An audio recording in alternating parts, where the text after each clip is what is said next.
Questão 38 da UERJ 98. Durante o processo evolutivo, algumas espécies vegetais apresentam características que as tornam capazes de sobreviver fora da água e deixar descendentes. As figuras a seguir reproduzem algumas adaptações encontradas em vegetais.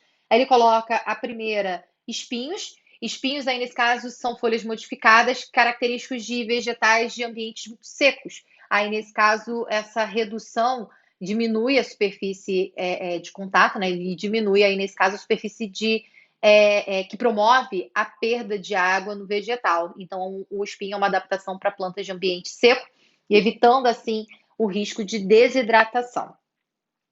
Gavinhas. Gavinhas aí nesse caso são estruturas que vão ser importantes para vegetais poderem crescer em contato com uma superfície. Então, essas gavinhas elas são estruturas que se enrolam numa determinada superfície, ajudando aí aquelas plantas que crescem, né, em contato com algum substrato, com algum suporte, né? Tipo parreira, né, maracujá, né, plantas como desse tipo têm a presença de gavinhas. Prótalo. Prótalo é uma estrutura de gametófito característico das pteridófitas. O prótalo, aí, nesse caso, é uma estrutura hermafrodita, né? Então tem gametófito masculino e feminino. E o prótalo é uma estrutura que depende da água para que a reprodução aconteça, né? Até porque, se a gente está falando de pteridófita, a gente está falando de uma planta que tem gameta masculino flagelado, o anterozoide, aí nesse caso, é flagelado, então tanto a pteridófita quanto a briófita possuem anterozoides e por isso dependem da água para a reprodução. Como ele quer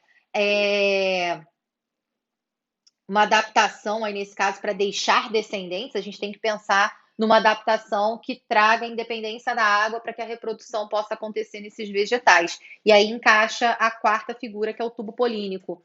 O tubo polínico é uma estrutura que vai se formar a partir do grão de pólen e o tubo polínico conduz a célula gamética masculina, né, que aí nesse caso vai ser levado ao encontro da célula gamética feminina. Aí a gente não tem mais o que a gente chamaria de anterozoide, né? Agora a gente tem o tubo polínico, que no seu interior contém um núcleo espermático, que é, aí nesse caso, o núcleo masculino, que vai ao encontro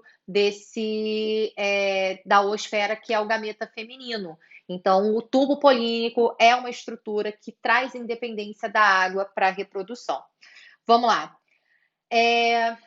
A questão era justamente sobre isso, né? Aquela que representa uma adaptação vantajosa para a reprodução vegetal em ambiente terrestre é a de número 4, né? Em ambiente terrestre, o tubo polínico traz independência da água para a reprodução e o tubo polínico está presente em plantas como gimnospermas e angiospermas. As gimnos e angiospermas são plantas aí, nesse caso, classificadas como espermatófitas, né?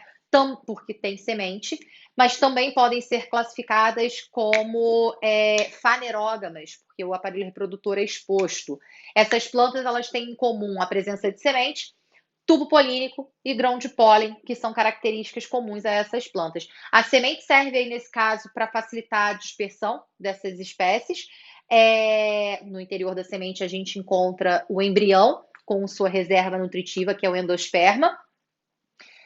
O grão de pólen é a estrutura que vai aí, nesse caso, garantir a formação do tubo polínico. De fato, o tubo polínico é que traz independência da água para a reprodução, mas ele é formado a partir do grão de pólen, né? Então a gente já falou isso várias vezes. Se for uma questão que pergunte uma adaptação, coloca o tubo polínico, porque ele vai levar o material genético masculino ao encontro do feminino. Se perguntassem duas características, poderia incluir também o grão de pólen, já que ele vai originar, aí, nesse caso, o tubo polínico.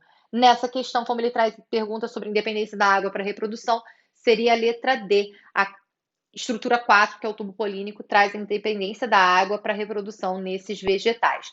Já que eu comentei sobre as briófitas, as angios e gimnospermas, né, a característica que elas apresentam em comum entre elas, briófitas e pteridófitas são plantas classificadas como criptógamas.